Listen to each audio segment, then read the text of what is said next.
Donc, pour faire une photo sphérique, vous allez avoir besoin de l'application Street View que vous allez ouvrir.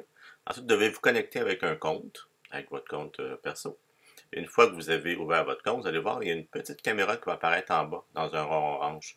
Vous allez cliquer sur prendre une caméra, une photo sphérique. Et là, c'est ce qui va arriver. Là, vous voyez, on doit tourner avec la caméra devant soi. On essaie de rester sur un même axe. Et puis là, il faut viser le petit rond orange avec la caméra. Et vous voyez, ça, à chaque fois, on fait le tour, puis on prend chaque rond orange tout autour. On fait vraiment le tour. On va voir tout ce qui est autour de nous. Donc, on pourrait faire l'exercice avec une école. On pourrait mettre même des élèves qui ne bougent pas dans le décor pour bien les voir. Il faut aussi monter vers le haut. Donc, vous allez voir, il y a beaucoup de points orange à aller chercher, un après l'autre.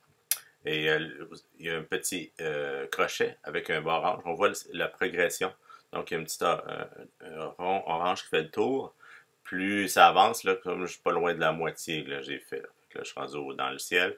On fait un peu de yoga. Des fois, vous allez voir, ça peut être un peu difficile d'aller chercher tous les points en restant dans le même axe le plus possible. Là, on cherche les points, les ronds, toujours les points orange. Une fois qu'on va avoir terminé en haut, on va devoir aller en bas. Et là, on fait le tour avec le plancher maintenant. Là, ça a l'air un petit peu bizarre, les photos, mais après ça, l'application va tout agencer les photos ensemble pour que ça paraisse même pas qu'il y a des coupures entre les photos. Vous allez voir, c'est bien fait. Donc là, je suis presque à la fin.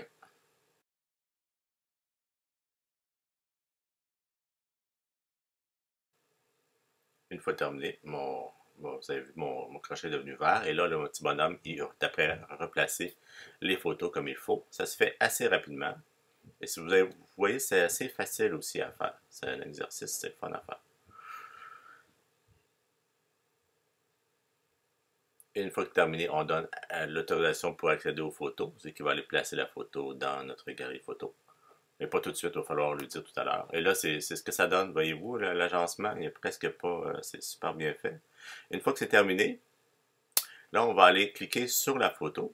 Et puis, c'est toujours dans le profil privé. Et là, vous allez avoir, il y a une petite boîte avec un crochet vers le haut. On va partager ça en privé. Donc, ça va juste être pour nous. On va cliquer là-dessus. Et il va nous donner le choix de où on veut le déposer par la suite. Là, on peut le mettre sur AirDrop, on peut l'envoyer par courriel, ça dépend de votre façon de partager des photos. On peut enregistrer l'image, ça va aller aussi dans notre galerie photo, c'est ce que je vais faire. Là, on enregistre l'image, on le met dans la galerie photo.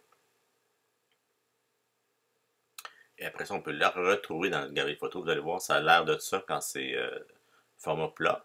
Mais si on glisse par exemple dans Thinking ou bien dans un logiciel qui va le retrouver, il va reprendre sa forme sphérique avec ça. Et que moi, je l'envoie de là, après ça, je l'envoie par AirDrop à mon ordinateur pour la mettre dans Sphérique. Aussi, j'ai Tingling sur mon iPad, je peux m'utiliser ça aussi.